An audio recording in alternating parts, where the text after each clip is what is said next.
se retrouve pour une nouvelle vidéo et aujourd'hui pas des moindres parce que je vais vous donner des idées cadeaux pour Noël. Et d'ailleurs on va commencer très simple, je vais vous montrer tout simplement ma liste de Noël et après je vous donnerai des idées un peu plus générales que vous pourrez acheter à vos proches ou vous demander vous-même à Noël. On va aller sur ma liste de Noël que j'ai fait sur Canva d'ailleurs. Alors ma liste de Noël, regardez comment c'est trop mignon. On va avoir plusieurs catégories. La première, ça va être la catégorie des livres. Après, on va avoir la catégorie art créatif, les bougies, tout ce qui va être accessoires, mode et les thés, évidemment, parce que j'adore les thés. Dans les livres, j'ai demandé environ 1, 2, 3, 4, 5, 6 livres. C'est vrai qu'après coup, j'aurais pu en demander un peu plus parce que j'en ai vu d'autres entre temps, mais bon, j'ai déjà envoyé ma liste au Père Noël. Le premier, ça va être le café du temps retrouvé de Toshikazu Kawaguchi. Ça fait un petit moment que je l'ai en tête, quasiment un an et demi. Je l'avais vu quand on avait été à La Rochelle avec ma pote Clarisse, donc il y a bientôt 2 ans. Ça commence à faire. Et il avait l'air tellement apaisant, tellement cocooning. La légende raconte que dans un café tokyoïte très particulier, une expérience unique vous est proposée. Voyager dans le passé. Et certains veulent s'y essayer. Ainsi, Gotaro voudrait-il revoir un ami décédé il y a plus de 20 ans. Yukio dire à sa mère combien il aurait voulu être plus proche d'elle. Katsuki retrouver la jeune fille qu'il regrette de ne pas avoir épousée. Kiyoshi, un vieil enquêteur, offrir à sa femme le plus précieux des cadeaux. Véritable best-seller en France, traduit dans plus de 30 pays. Tant que le café est encore chaud à toucher les lecteurs du monde entier, la magie continue avec le café du temps retrouvé. Un petit bijou d'émotion qui nous invite à savourer la vie au présent. Donc voilà, franchement ça a l'air très très sympa. Le deuxième livre, Tout le monde n'a pas la chance de rater ses études de Olivier Roland. Donc pourquoi? Parce que je suis à mon compte, je suis entrepreneur et j'aime beaucoup cette vibe entrepreneuriale. Et les livres qui parlent business, entrepreneuriat, développement personnel à ce niveau-là du moins, ça m'intéresse énormément parce que je pense qu'il faut investir sur soi et avoir beaucoup une notion d'introspection pour évoluer aussi bien personnellement que professionnellement. Du coup, ce livre m'intéresse et je vais vous lire du coup la 4e de couverture. Écrit à l'attention de celles et ceux qui veulent enfin devenir libres et réussir en s'affranchissant de la routine métro-boulot-dodo. Cet ouvrage propose des actions concrètes à réaliser pour définir et atteindre ses buts.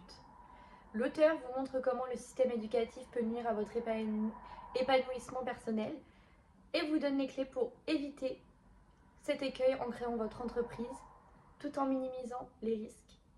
Dans ce livre, les 3 principes incontournables pour tous les rebelles intelligents, le bon scepticisme, la recherche de méthodes alternatives, la loi de Pareto. Comment augmenter vos compétences et connaissances tout en vous amusant, des astuces pour augmenter votre QI, votre motivation et votre capacité de concentration. Des exemples concrets et des cas pratiques sur lesquels vous appuyez pour lancer dans la création d'entreprise. Un livre très complet et très concret, rempli de conseils et d'exemples pour en profiter de la vie. Donc voilà, pareil, il me parle énormément. Le 3e livre, L'alchimiste de Paulo Coelho. Donc ça fait plusieurs fois que je l'ai sur ma wishlist et personne ne me l'offre. J'espère que cette année ce sera la bonne. Santiago, un jeune berger andalou part à la recherche d'un trésor enfoui au pied des pyramides. Lorsqu'il rencontre l'alchimiste dans le désert, celui-ci lui apprend à écouter son cœur, à lire les signes du destin et par-dessus tout, à aller au bout de ses rêves. Merveilleux conte philosophique destiné à l'enfant qui sommeille en chaque être. Ce livre a déjà marqué une génération de lecteurs. J'espère être la prochaine. Non, vraiment, c'est un livre que j'aimerais énormément lire. Genre, vraiment, j'aimerais de ouf le lire. Il m'intéresse et il m'attire tellement. Le 4e livre, Un lundi parfum matcha de Michiko Ayoma. Ce lundi-là, l'énigmatique propriétaire du café Marble à Tokyo organise une séance de dégustation de thé. Caché sous les cerisiers qui changent de couleur au fil des saisons, ce havre de paix se transforme alors en un lieu magique où l'amertume du matcha vient apaiser l'amertume de l'existence. Une brillante commerciale poursuivie par la malchance depuis le nouvel an, la propriétaire d'une boutique florissante qui a oublié l'humilité de ses débuts, une grand-mère en froid avec sa petite fille. Alors qu'un chat blanc comme neige observe paisiblement les étonnants humains qui l'entourent, le café Marble devient le lieu de rencontres insolites qui vont bouleverser la vie de ceux qui en ouvrent la porte. De Tokyo à Kyoto, Michiko Ayoma nous offre un délicat roman chorale sur la beauté et la fragilité des relations humaines. Voilà, ça me tente énormément avec mon petit thé matcha de chez Miya Matcha, au chaud, devant le feu de cheminée. Perfect. On revient sur un livre un peu plus entrepreneurial, Power de Alizio. Intelligent, impitoyable et captivant, cet ouvrage condense 3000 ans d'histoire du pouvoir des 48 lois. Véritable manuel de la manipulation. Il analyse la quintessence de cette sagesse millénaire tirée de la vie des plus illustres stratèges, hommes d'État, séducteurs et escrocs de l'histoire. Certaines lois reposent sur la prudence, d'autres demandent de la dissimulation, d'autres encore une absence totale de compassion. Toutes ces lois trouveront des applications dans votre vie de tous les jours. Car soyez-en certains, le monde est une immense cour où se trament toutes sortes d'intrigues. Au lieu de nier l'évidence, tâchez d'exceller dans la course au pouvoir. Voilà, je me dis ça peut toujours être très intéressant à lire. Et le dernier livre qui reste encore dans ce secteur entrepreneurial, on va dire, je suis désolée mais cette année j'ai mis pas mal de livres entrepreneuriales, tout simplement parce que les autres années j'avais mis beaucoup de livres un peu romances, etc. Et je les ai pas forcément lus, donc j'en ai encore pas mal en stock. Et j'ai très envie de lire ce genre de livre. Je suis désolée s'il n'y a pas plus, mais après je vous donnerai d'autres idées, vous inquiétez pas. Donc le dernier livre c'est Build de Tony Fadell et je vous lis la 4e de couverture. Tony Fadell est l'un des plus grands mentors de la Silicon Valley. Il a dirigé les équipes qui ont créé l'iPod, l'iPhone et Nest, le thermostat intelligent. Il offre ici une mine de conseils et un retour d'expérience précieux. Il a passé les 10 premières années de sa carrière à enchaîner les échecs, avant de passer les 20 suivantes à créer quelques-unes des plus grandes réussites technologiques de notre temps. Le leadership, le fonctionnement des startups, le management, la prise de décision, les échecs dévastateurs et les succès grisants n'ont plus aucun secret pour lui. Que vous souhaitiez progresser dans votre carrière, lancer votre start-up, que vous soyez dirigeant d'une petite ou d'une grosse entreprise, ce livre vous montrera comment franchir les étapes et relever vos prochains défis. Voilà. Maintenant, on va dans les arts créatifs. Donc, bon là, c'est pas mal de liens que j'ai mis, mais au pire, je vous mettrai les images. Donc, pour les arts créatifs, j'ai commandé à Noël, du coup, des feutres à eau, parce que j'ai déjà des feutres à alcool qui viennent de chez Action, et j'aime pas trop pour dessiner. Apparemment, les feutres à eau, c'est un peu mieux, mais bon. Les mieux apparemment c'est acrylique mais ça a l'air trop dur et j'ai pas envie de me prendre la tête quand je dessine, c'est pour prendre du plaisir donc voilà. Et après j'ai commandé 4 coloriages donc je vais vous les mettre là comme ça. Donc je sais que de mémoire on avait les 4 saisons et après c'est pas mal de coloriages un peu cocooning, cosy, etc. Donc voilà, il y en a un food normalement, je vais le mettre ici.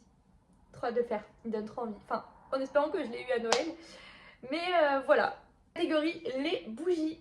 Et pas des moindres, parce que c'est ma catégorie préférée vu que j'adore les bougies. J'aurais pu commander des tasses à Noël, parce que j'adore les tasses. J'ai une collection immense de tasses, mais j'ai déjà plus de place. Ou très peu. Donc je commande pas de tasses à Noël. Mais du coup je commande des bougies. Et pas n'importe quelle bougie, j'ai commandé notamment 2 bougies que j'ai déjà, mais j'en ai presque plus. Et elles vont bientôt être arrêtées par Yankee Candle. Du coup, on prend le stock, on prend de l'avance. La première c'est orange épicé, vraiment mais je l'aime trop et je viens d'apprendre qu'elle va être arrêtée.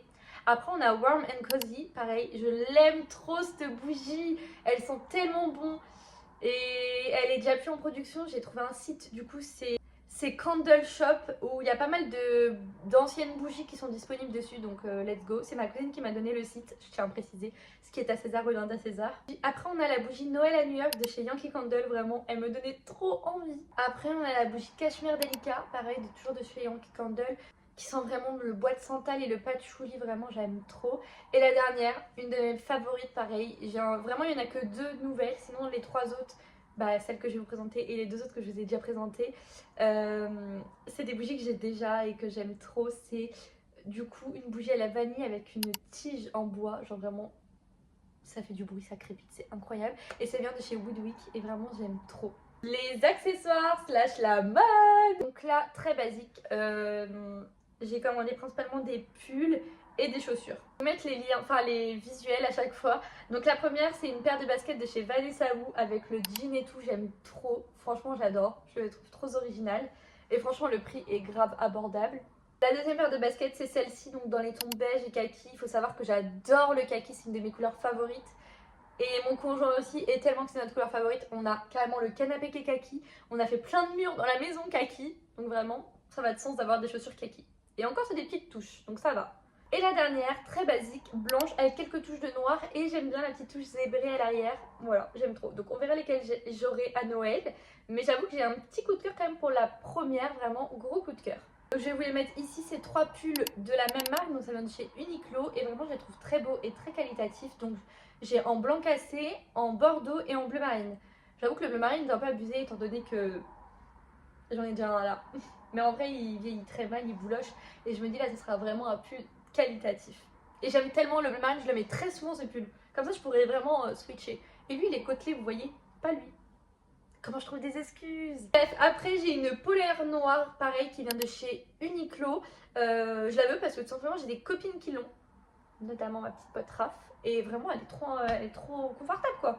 Travaillant de chez moi, il me faut un truc confortable. Et le dernier, et pas des moindres, je le mets en gros là, un pull du merch de Taylor Swift. Tadada, il est trop beau, j'aime trop. Donc voilà, je l'ai mis. Honnêtement, je ne pense pas que je vais l'avoir. Ça me paraît improbable, déjà faut qu'il y ait ma taille et tout. Mais bon, il n'est pas interdit de rêver. 5e catégorie, le thé. Et j'ai pas mis grand chose tout simplement parce que le thé, j'en ai mis 2 que j'aimerais bien avoir. Et après je suis pas très difficile en thé, j'aime bien le thé vert, blanc, noir, les rooibos en général. Je suis pas très compliquée du moment qu'il n'y a pas de réglisse. J'aime bien, j'aime bien. J'ai pris 2 thés qui viennent de chez Frères d'Amam, donc je vais vous les montrer. C'est thé noir tourbillon et en fait c'est composé de marron glacé et de biscuits et de caramel. Il a l'air trop gourmand, il a l'air trop bon. Genre vraiment marron glacé, pépite. Et le deuxième thé pareil, hyper gourmand, coquelicot gourmand. Déjà il y a le mot gourmand dedans. Donc c'est un thé noir, framboise, cerise, violette, vanille, amande et biscuits. Incroyable, incroyable. Après, dans la catégorie électronique, j'ai mis ça comme ça, mais j'aimerais avoir les DVD en Blu-ray ou non, peu importe, parce qu'en vrai, avec la technologie aujourd'hui, on peut tout lire. Mais voilà, j'aimerais la saga Harry Potter en DVD et la saga Twilight en DVD, parce que je suis hyper frustrée. Cette année, je n'ai ni regardé Harry Potter et ni Twilight, parce qu'ils les ont pas passés à la télé. Bon, Twilight, ils ne le passent pas à la télé, mais Harry Potter... Et d'habitude, Twilight, je le regarde de moi-même, mais là, impossible cette année. J'arrive pas à trouver. Donc, je veux les DVD pour pouvoir regarder quand je veux. Après, la partie bonus que j'ai mis dans ma wishlist de Noël, c'est tout ce qui va être les soins, les massages ou alors des cartes cadeaux. Par exemple, là, j'ai mis cache-cache parce que ma cousine, elle achète des jeans trop beaux à cache-cache et je me dis, mais pourquoi pas en fait? Donc voilà. Ça c'était pour ma liste de Noël. Maintenant je vais vous donner des idées un peu plus générales. C'est vrai que pour les filles c'est assez facile. On peut offrir aussi bien du maquillage. On peut offrir notamment des appareils pour les cheveux, que ce soit boucleur, lisseur, sèche-cheveux, des dupes Airwrap Dyson. Ça peut être tout simplement des produits de beauté, donc crème pour les mains, crème pour le corps. Ça peut être des coffrets Yves Rocher. Moi je sais que j'adore avoir des coffrets Yves Rocher à Noël. Je trouve ça trop bien, en plus les odeurs sentent vraiment hyper bon. Ça peut être des vernis également pour les filles, mais vraiment il y a beaucoup plus de choix pour les filles je trouve que pour un homme. Un homme on va pouvoir offrir également une montre. Si le monsieur en question aime collectionner les montres, ça peut être un boîtier pour ranger les montres. Voilà, ça peut être très sympa. Une fille, on peut également offrir une boîte à bijoux. C'est toujours sympa d'avoir une belle boîte à bijoux, mettre sur sa commode, etc. Je trouve ça très élégant. Ça peut être également pour dans une maison, des affiches, des éléments de décoration. Après, je trouve ça toujours très touchy. Moi, personnellement, j'aime pas trop parce que je suis assez difficile dans ma décoration. Après, si comme moi, tu es beaucoup sur l'ordinateur ou sur la tablette, ça peut être des protèges, des coques de iPad et des coques d'ordinateur parce que ça coûte extrêmement cher. Et voilà, c'est toujours un cadeau qui peut être utile pour le coup. Même la coque de téléphone, très utile et ça permet de changer plus souvent. Ça peut être également des petits bijoux, donc boucles d'oreilles, bagues, colliers, bracelets pour femmes et pour hommes aussi. Hein. Il peut avoir un collier, un bracelet en cuir très élégant. Après, je sais que si tu veux des idées cadeaux pas très chères et sympas, tu peux offrir des tasses personnalisées. Moi, c'est le cas, j'ai déjà trouvé quelques tasses personnalisées très sympas. Après tout le monde boit un thé, un café ou un chocolat chaud. La tasse, ça sert toujours.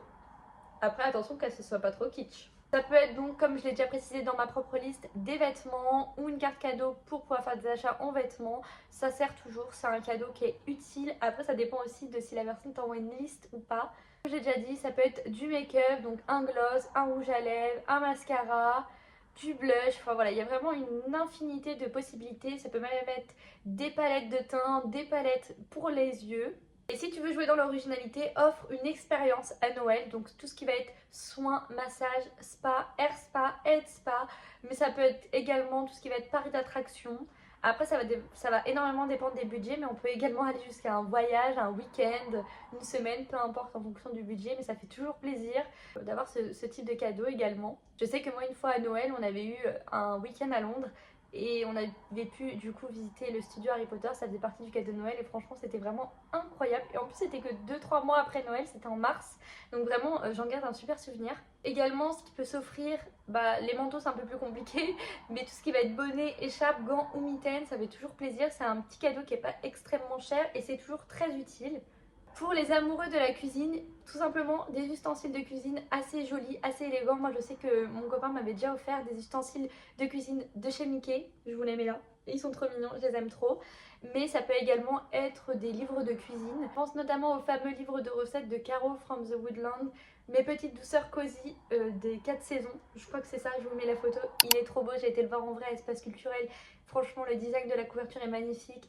À l'intérieur, c'est juste sublime. Franchement, je suis tellement dégoûtée de ne pas l'avoir mis sur ma liste de Noël. Je pense que je le mettrai sur ma liste d'anniversaire parce qu'il est vraiment trop beau. Après, il y en a encore une multitude des livres de recettes. Notamment, j'aime bien aussi les livres de Yesta. J'ai le premier et j'aimerais bien avoir le tome 2 aussi. Je trouve ça toujours assez utile, ça donne des idées de plats à faire quand on n'a pas forcément le temps. Et voilà, je trouve ça très sympa, ça permet de varier. Et pour ceux qui aiment la cuisine, franchement, je pense que c'est un super beau cadeau. On va aller sur des trucs un peu plus niche, notamment pour les hommes. Si votre copain a des passions, par exemple la pêche, vous pouvez lui offrir des espèces d'hameçons. Parce que c'est toujours utile pour la pêche. Ou alors carrément une nouvelle canne à pêche ou tout ce qui va être sacoche pour ranger les petits trucs. Ou alors ça peut être les petits trucs. Mais je n'y connais rien. Mon copain il aime la pêche, mais après je connais pas les termes. Après ça peut être des accessoires liés à la pêche, notamment des bettchairs, des chaises, des combinaisons pour aller dans l'eau. Je connais pas le nom non plus. La moto, comme le mien, ça peut être notamment, il m'a donné une idée, pas mal. C'est des mini casques miniatures des joueurs, mon dieu, des pilotes de course. Pour faire une collection dans un garage ou dans une chambre, peu importe. Ça peut être du coup des pièces pour la moto. Après là j'avoue c'est un autre budget. Mais par exemple je peux vous donner des idées que je lui ai déjà offertes les autres années. Des tapis, un tapis du coup je crois que c'était Yamaha pour poser sa moto de piste dessus. Ça peut également être un casque, ça peut être un cadeau groupé avec quelqu'un si vous savez qu'il veut se racheter un nouveau casque ou autre parce que c'est un budget et ça fait toujours plaisir. Ça peut également, s'il fait de la piste, être des couvertures chauffantes pour les pneus. Donc pareil, c'est un petit budget. Il me semble que je les avais payés dans les 230 ou 235 euros. Mais bon, honnêtement, si votre homme aime faire de la piste en moto, très bon cadeau parce que ça permet de chauffer le pneu. Et du coup, il y a moins de risque de glissade quand tu fais ton premier tour parce que le pneu est déjà chaud.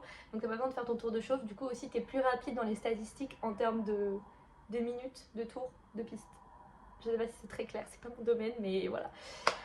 Après, je sais pas. De la bouffe. Ouais, il faut sachez que j'adore la nourriture.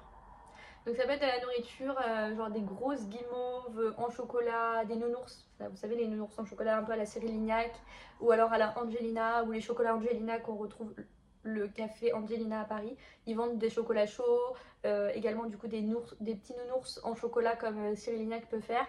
Donc voilà, ça peut être des cadeaux assez mignons, très peu chers, et c'est de la nourriture. Tout le monde aime la nourriture, évidemment. Bon, voilà, c'est la fin de la vidéo, j'espère que ça vous a plu. J'ai fait de mon mieux pour vous donner des idées cadeaux. J'espère que ça vous aura aidé. Et puis on se redit à la prochaine pour une nouvelle vidéo. Bisous!